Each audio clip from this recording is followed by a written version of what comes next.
Shout out mga idol, ito na po yung ating DIY lampshade. For today's vlog mga idol ay gagawa ako ng DIY lampshade na gawa sa PVC pipe. So tara, tayo ay magsimula na.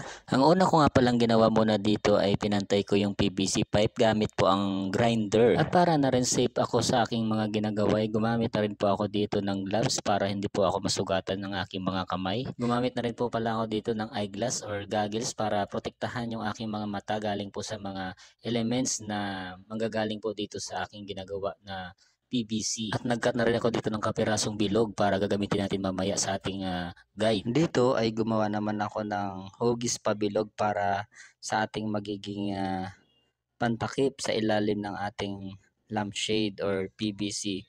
Yun po yung paglalagyan natin ng receptacle o kung yung lagayan ng ilaw. Pagkatapos ko nga dito makating ay hinulma ko naman siya para maging perfect na bilog talaga at sumakto dito sa PVC na gagawin nating lampshade. At dito naman ay nagdrawing naman ako ng kanyang design para sa kanyang itaas o yung kanyang corona. Pinaka-importante talaga yung kailangan natin lagyan ng guide o yung guhit para makuha talaga natin yung pinaka-perfect na shape ng ating design ng ginagawa natin. Ang naisip ko nga palang gagawing design dito ay bulaklak. Dahil para sa akin, ito lang yung naisip ko na pinakamadali na gagawin. Gumamit nga lang pala ako dito ng electric drill para makabuo ng bulaklak na design. Ang may-ari nga pala ng mga gamit na ginagamit ko dito ay yung employer namin dahil wala naman akong sariling gamit at napakamahal naman ito pag binili ito. Kaya naisip ko na mag-ipon-ipon din ako para sa sarili ko at para magkaroon din ako ng sariling gamit kahit paunti-unti lang. Dahil naisip ko na pwede pala itong pagkakakitaan at gawing business. Dahil sa totoo lang, hindi ito yung pinakauna kong ginawa. Simula kasi noong pandemic, doon ko nakahiligan na gumawa ng mga ganitong DIY. At kung gusto nyo naman po makita yung mga iba't ibang design na ginagawa ko, bisitahin nyo lamang po yung aking YouTube channel. Saudi Boy Vlog din po yung aking pangalan doon. At uploaded na rin po pala yun sa aking main account. At dito, kinakating ko na rin yung pattern para sa kanyang magiging paa. Dahil noong pandemic kasi, marami akong oras. Kaya ang dami ko rin mga nagawang mga ganitong DIY. Kaya sabi ko sa sarili ko, ano kaya magandang gawin? Yung malibang naman ako ba? Kasi ako yung taong di ako sanay na yung walang ginagawa. Kaya nag-iisip talaga ako ng paraan para magkaroon ako ng gagawin. Gumamit na rin pala ako dito ng blowtorch para initin yung pinaka-base ng ating lampshade. At minalas pa nga dahil naubusan pa tayo ng gas dito. Mabuti na lang at mabilis ang utak ko at nakaisip ako ng bagong paraan. At sinindihan ko na nga agad-agad itong kalan na ginagamit namin dahil kinakailangan kong palambutin yung PVC para sa magiging paa ng lampshade. Ang paggawa ng mga ganitong DIY kailangan mahaba talaga yung pasensya mo at kung paano maging dedicated sa iyong mga ginagawa. At nung lumambot na nga yung PVC ay pinatong ko na nga rin ito sa lamesa at para mas mabilis binuhusan ko na rin pala ito ng tubig at pinaikot-ikot ko nga rin ito katulad ng pagpapaikot sa iyo ng ex mo, ganun.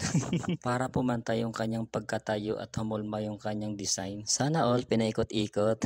At dito mga idol, no? Yan, kitang-kita na natin yung kanyang disenyo ng kanyang lampshade na ginagawa natin. Maproseso lang po talaga yung paggawa ng mga ganitong DIY. Dahil sa totoo lang mga idol ay nirush ko lang talaga ang paggawa nito. Kaya inabot ako ng 5 to 6 hours. Sunod ko nga ang ginawa dito mga idol ay niliha ko nga ito para matanggal yung mga bakat-bakat or yung mga excess na PVC na lumalabas o yung mga bumubukol. Pagkatapos nga dito maliha or pakinisin ang PVC ay nilagyan ko na rin ito ng white at syempre yung receptacle or yung lagayan ng ilaw. Sa paggawa pala ng mga ganitong DIY mga idol ay kailangan talaga natin ng budget. Kasi yung mga gamit na gagamitin natin dito ay kinakailangan talaga nating bilhin. Ang kailangan pala nating mga gamit dito mga idol ay wire, switch, yung mighty band para sa ating pandikit dyan sa ilalim. At syempre kailangan din natin ng male plug para sa kanyang saksakan. Tapos ang pinaka-importante yung ating pintura or yung spray paint. Kasi ito yung magdadala ng kanyang maging kulay o yung kanyang kagandahan. Medyo mahirap nga lang talaga ito gagawin kasi mano-mano or step by step mo talaga itong gagawin. Pero kung masaya ka naman at nag-enjoy ka naman sa ginagawa mo, ay madali na lang itong gawin. Dahil pintura na nga lang ang kulang ay pwede na natin itong testingin. Inilagay ko na nga yung ilaw na gagamitin natin dito. Ang gagamitin pala natin ditong ilaw ay tricolor. Kung baga, tatlong color siya. Color pala ng ilaw na ginamit ko dito ay yellow, white, and warm white. At dahil tatlo ang kulay ng ilaw na to, kinakailangan mo lang i-on and off ng 3 beses. At para lalong gumanda yung ating lampshade na ginagawa ay kukulayan na natin ito. Ang ginamit ko nga palang color dito ay kulay blue. Para sa inyo mga idol, ano yung magandang color nito? Sana lang magustuhan ito ng mga bibigyan ko. Habang papalapit na nga matapos itong ginagawa ko ay parang na-excite na rin ako na makita yung kinalabasan nito. Kasi habang kinukulayan ko siya ay unti-unti na rin siyang gumaganda at kumikinang. Habang ginagawa ko nga ito ay nakaramdam na rin ako ng gutom. Pero tuloy pa rin ako sa paggawa kasi ang gusto ko ay matapos ko na rin ito. At ito na nga mga idol. Yan, ito na yung ating pinaka-finished product. Sa sobrang bilis matuyo ng pintura ay nilipat ko nga rin siya dito sa aming sala. At testingin na naman ulit natin. Walang pintura versus may pintura. Maganda ba mga idol? Para mas hindi maliwanag yung kanyang ilaw, no? Lalagyan pa natin yan ng cover sa loob. Naglagay nga lang ako dyan ng manipis na foam para hindi naman siya masyadong maliwanag. Para may design na rin siya. So ito nga pala yung magiging itsura niya kapag siya lang yung pinailaw mo sa gabi. Tamang-tama lang ito kapag natutulog ka o 'di ba may pailaw ka na sa gabi.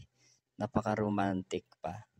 At para na rin mahimbing yung tulog mo, o 'di ba? At para na rin mas romantic yung gabi mo, no? Yan, nag-add na rin ako dito ng color red para may option ka or may pagpipilian ka na kung anong kulay yung ilalagay mo or papailawin mo sa gabi. So, ganun lang. On off, on off, on off mo lang ng 3 beses yung switch niya para mag-iba-iba yung kanyang kulay. Lahat ng ilaw ay in-off ko na nga at ito na yung kanyang kinalabasan. Ayan, kitang-kita na talaga yung kanyang pinaka-design, yung kanyang flower, yung kanyang pinaka-top, yung kanyang corona. Ayan. So, hindi siya masyadong maliwanag, tamang-tama lang yung ilaw. At dahil dyan, shoutout po kay Mami Marshmallow. Sana magustuhan niyo po ang aking munting regalo. At nagpapasalamat na rin po ako sa lahat ng tumutok at nanonood ng aking vlog for today. See you sa next DIY na gagawin natin mga idol. Maraming salamat po.